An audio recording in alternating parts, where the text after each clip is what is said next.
The Fiend will love to have his own intro because he want me to put the intro with him on this. And also, guess what? He would like to have a new intro in the near future since he is the world champion of this entire channel. And there's nothing that anyone can do about it. Even if you try to shoot pies with a pie gun, or try to shoot paintballs, or try cherry pie, or apple pie, or strudel pie, or blackberry pie, or cake, or strawberry shortcake, or strawberry cheesecake, or whatsoever, because he likes the food, and especially with tomatoes and apples. How is that fruits and other veggies will work out? So it does work out for you! Thank you to the Fiend, because this is another one of the Fiend's requests. Like, the Fiend requested this, yes. 10 most relatable Shojo protagonists. Like, is he a ladies' man? But he's not telling. However, he does like to pick his poison. I'm guessing if he is a kind of a ladies' man, does he go after these Shojo protagonists from the magical girl genre? Like, yes. And why? Because he wants to troll them. And because this is his universe, his house, his rules. This is his Firefly Fun House. And no matter what, he will not leave this entire channel, but he will give this request. Whether they are a magical girl or a superhero, the point of the qualities in a Shojo heroine is to make them relatable to the audience. That's right. The Shojo genre is filled with all kinds of heroines, coming in all different kinds of personalities, appearances, backgrounds, and stories. But usually, they are kind-hearted and well-meaning, have their dreams, and want to do what's right. And more often than not, they tend to be late for school. In other words, it's hard to be a superhero, even if it means try to save the planet Earth while being late for school, because it totally sucks! Ouch! Still, whether they are a magical girl, a superhero, or are the subject of a mundane high school romance, the point of these qualities in a Shojo heroine is to make them relatable to the audience. Even male fans can easily find a little bit of themselves, such as myself, I hate to admit it, in a well-written heroine, just as vice versa. Here are their number 10 in no particular order. Number 10, Usagi Tsukino from Sailor Moon. And you thought this is not the end of her. No, no, no. It is endless at this point. Usagi sure has her vices. She's a crybaby, a bit cowardly, a klutz, pretty lazy, is usually seen eating something, and seems to spend most of her free time playing video games, reading comics, and finding new ways of spending her mother's money. I'm not just because she's lazy doesn't mean she's putting it off. I know she's smart, but she kind of likes to do something else. I mean, besides being smart, by the way. In contrast to other superheroines, even the ones of her own team, this makes her come off all the more human. She's also romantic, has her dreams, loves her friends, and seems like a fun person to have on your side, which is awesome sauce.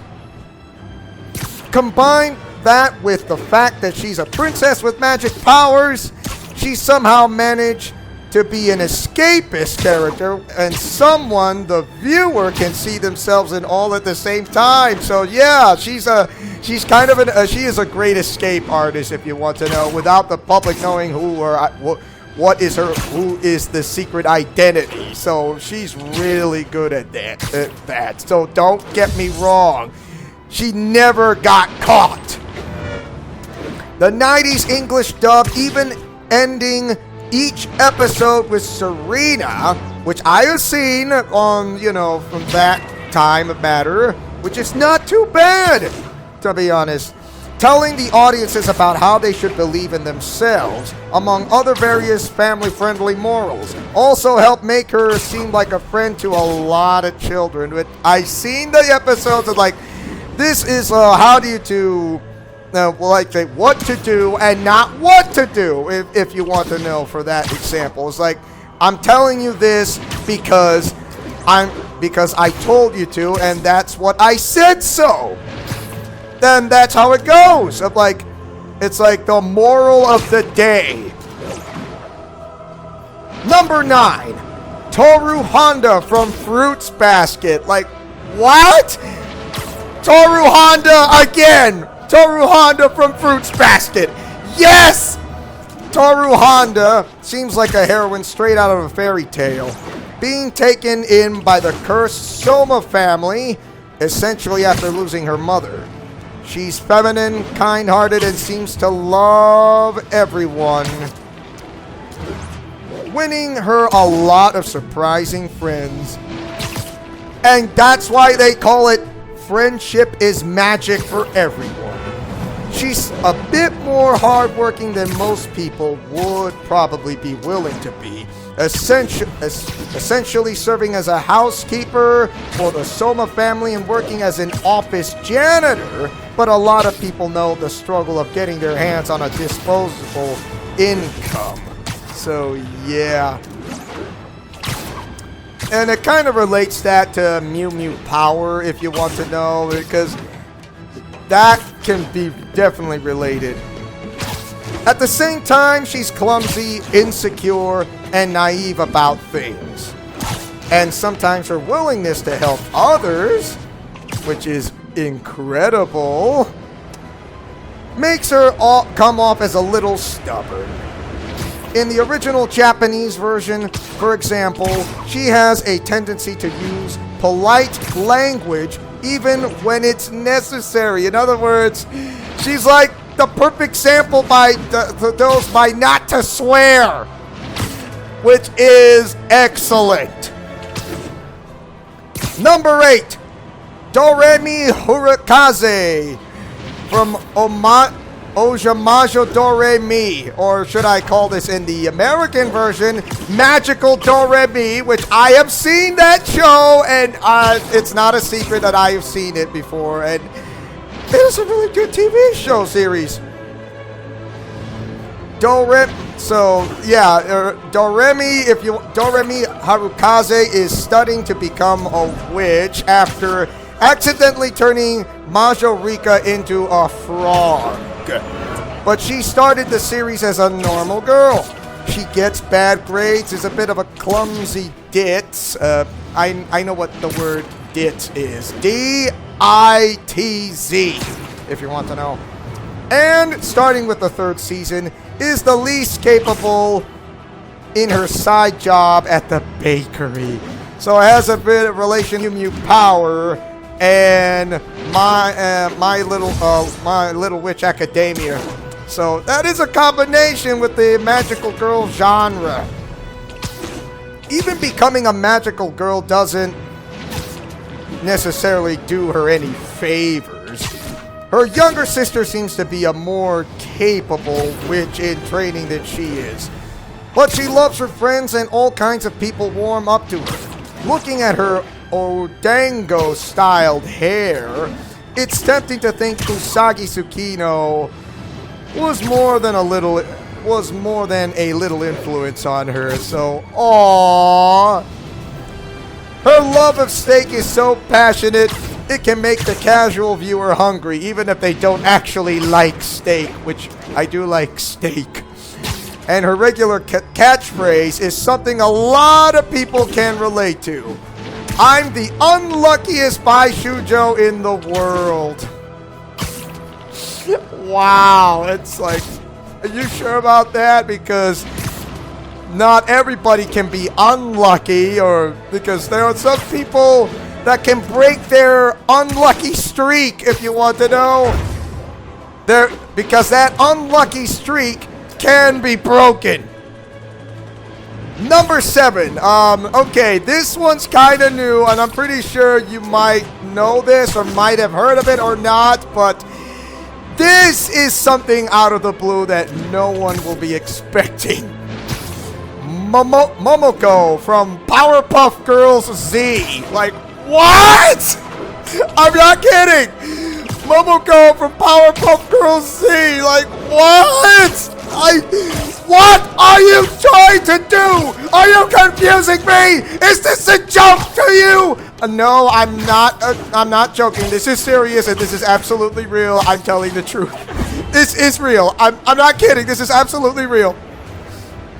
If you want, so here goes. Unlike her American counterpart, Blossom, who is the leader of the Powerpuff Girls, Momoko, the alter ego of Blossom, is a completely different character than the original level-headed Powerpuff Girls leader. She's silly, ditzy, loves to eat, and is a bit obsessed with superheroes, magical girls, romance stories, and the occasional Sentai series. Yes, Super Sentai of Power Rangers of Japan. I'm not kidding. I am not making this up. This is 100% truth on what I'm telling you on this juicy info fact of lore in this multi-universal lore and more. Because this is why the Fiend requested this in the first place. Essentially, she's the ultimate fangirl who gets to live out her fantasies. And this little otaku falls in love with nearly every boy she sees. If you're thinking it's like, if she lays eyes on you, if you're a male, guess what? She's got your number, like, completely. Like, how is that supposed to work? Simple. She remembers so well, she never forgets. Including me, of course. By contrast, her friends Kaoru, Buttercup, and Miyako, Bubbles, are much closer to their original personalities, and they can make her seem less strong and mature, respectively, by comparison. Like I said, I am not making this up. This is absolutely 100% true. Powerpuff Girls Z. You can look it up on Google because I am not making this up. This is true, 100%. I'm not lying because the Fiend requested this. Number 6, Candy White Ardley from Candy Candy. Like, what? And like I said, I am not making this up. Look it up. It's right on the browser. Candice Candy White is a plucky tomboy from Lake Michigan and a classic 1970s Shojo heroine. That's right, 1970s. Her story is heavily reminiscent of the novel Daddy Longlegs, especially with its twist ending, but with more soap opera elements. She goes through a lot of the drama a typical novel heroine would go through. She's an orphan, misses out on a chance to get adopted by a rich family, gets adopted by another rich family who uses her as a servant, falls in love with a boy who dies, falls in love with another boy who is forced to marry a suicidal girl he doesn't even love by her mother, and so on. And yes, that's why this is, and yeah, that storyline is Arkham. Everything is Arkham. The storyline is dark because it's Arkham. Because not everything, like I said, not everything is rainbow ponies and unicorns. There's going to be a happy ending, a dark ending, a bad ending, a twisted ending, any kind of ending, because everything in the Ultimate Arkhamverse is Arkham. And I am 100% serious. And if that wasn't enough, she even has to live through the Great War. Things get so melodramatic that the Italian dub edited the series to have a happier ending, which I never thought it possible, but they did it. While she probably goes through more than the average reader, audiences certainly root for her, which is like, you can do this. Do not give up on your dreams. Number 5, Himeno Awayuki from Pre-Tier. Himeno Awayuki's life is complicated, having to put up with an alcoholic father, 2 cold stepsisters, now I know how Cinderella feels, and a stepmother who nobody notices is possessed by the series' main villain, all the while mourning her real mother. Ouch. Yeah, it's like Cinderella. Even her new stepfamily servants seem to dislike her. And then she meets 7 magic knights who claim she's their lost princess, which is absolutely amazing. So, yay. Yay for her! But her stepfamily, boo! She's a bit tougher and more hot-blooded in the anime, being a bit more introspective in the manga, but still, she's still a loving, forgiving character throughout, and all kinds of people can have different extremes. And that's why they call it Extreme Rules. See what I did there? Another meme of WWE. Extreme Rules. Number 4, Ahiru from Princess Tutu. I've seen the Shojo anime. It was pretty. It was interesting. Think of it as like the Russian ballet princess who was a magical genre with magical powers girl type. So yes, that. So think of it as like Sailor Moon meets Russian ballet. Only because she's actually a duck. I'm not kidding. I'm not making this up. I'm not kidding. This is absolutely 100% in fact. Like I said, the Fiend requested this. In a sense, Ahiru isn't like most girls, considering she's actually a duck, which she really is. But she's still relatable. It's like, yeah, like Sailor Moon meets Russian ballet with the ugly duckling. Only she's not the ugly duckling. That's right, but she's still relatable.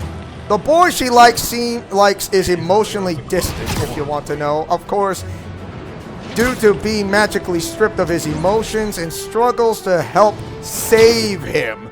So, yeah. By becoming a magical girl and returning his emotions, all the while contending with ghosts, an evil princess, and various characters from ballet stories. Oh, and then there is some music of Tchaikovsky, if you want to know, which is absolutely amazing. It's like, I do like classical music, to be honest. Why? Because I was in band class in music theory. You think I don't have a different taste of music? Well, you're wrong. And if her being a duck is too off-putting for some fans, she's not a duck in the manga adaptation, if you want to know.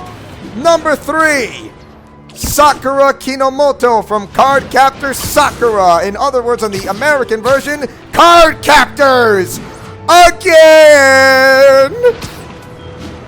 Sakura is rather accident-prone. She starts the series accidentally releasing the Clow or Clo cards, causing her to become the new Card Captor. Of course, as her story goes on, she even ends up accomplishing things accidentally, like creating clear cards. Like think of it as like Yu-Gi-Oh, but only you have to capture monsters with a Pokemon with a card. So Yu-Gi-Oh and Pokemon combined. And along with a bit of Monster Rancher. Ditzy and kind-hearted, she's a sweetheart who often falls victim to slapstick and finds herself in over her head. And you thought I don't know my lore of juicy info, now do ya? Number 2, Sakaki from Azumanga Daioh. Like, what? I'm not kidding. Tall, misunderstood Sakaki Her name is spelled capital S-A-K-A-K-I. Is actually rather smart and athletic, but she's shy and lonely, with people keeping their distance either because they find her imposing and intimidating. Ouch. Even cats seem to go out of their way to be cruel to her. Like, what is up with that? Until she meets Maya. It's a double A if you want to know. Capital M-A-Y-A-A. 2 A's in that name. It gets to a point where even short people can find themselves feeling sorry for her, except when they think they stole their height, which is pretty awkward if you want to know. But I'm not gonna but I'm not going to go into that subject, so I'm sorry. She's a character that makes being aloof sympathetic. So yeah, she's like another one of those characters who knows how to stand to believing, stand to, how do I say, believe in yourself or something. Number 1, Sawako Kuronuma. Sawako Kuronuma from Kimi ni Todoke.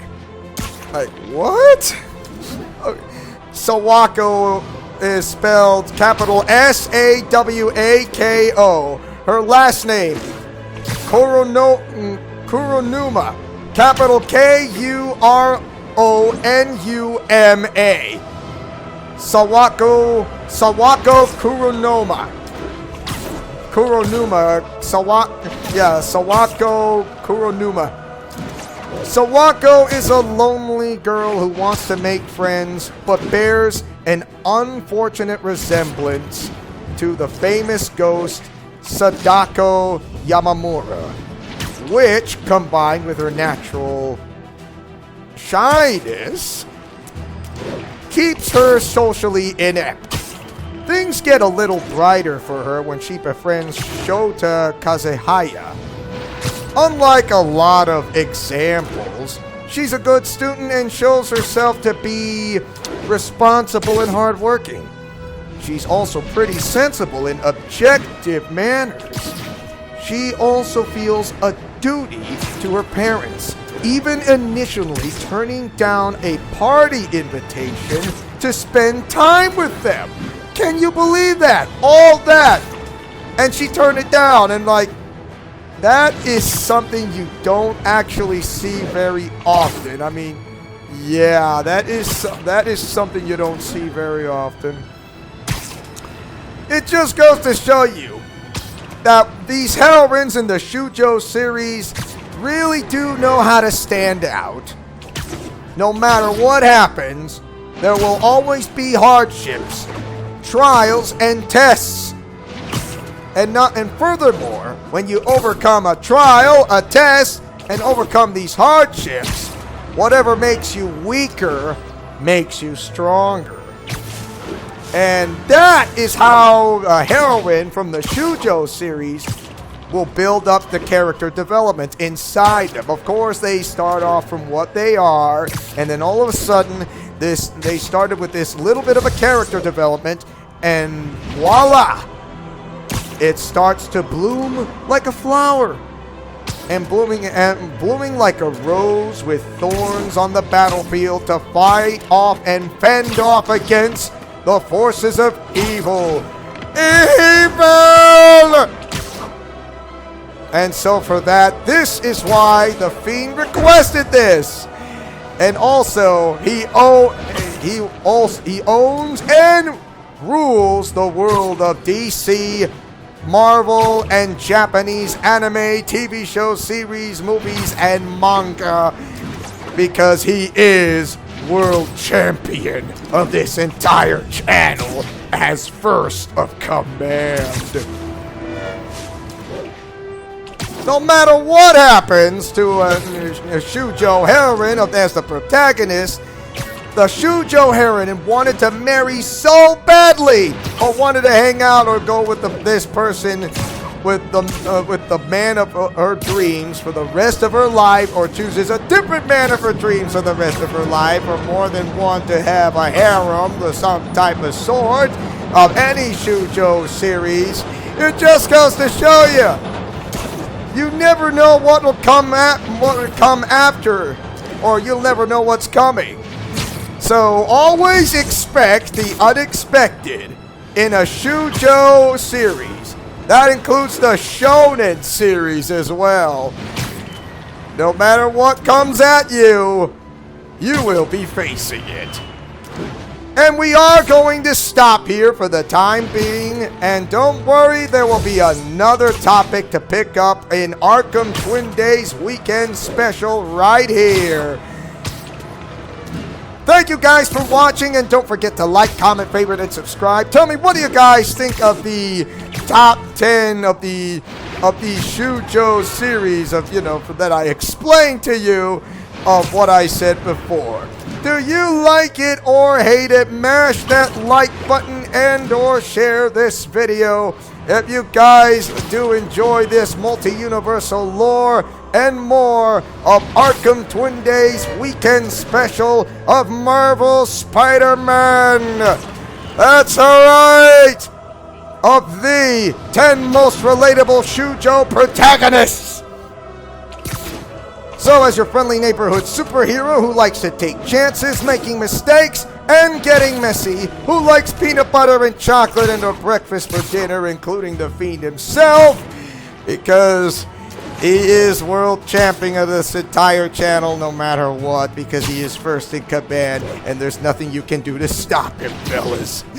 Godspeed, play safe, and shalom. Remember to fight with honor, love, truth, and justice, and I'll see you guys next time for more of Arkham Twin Days.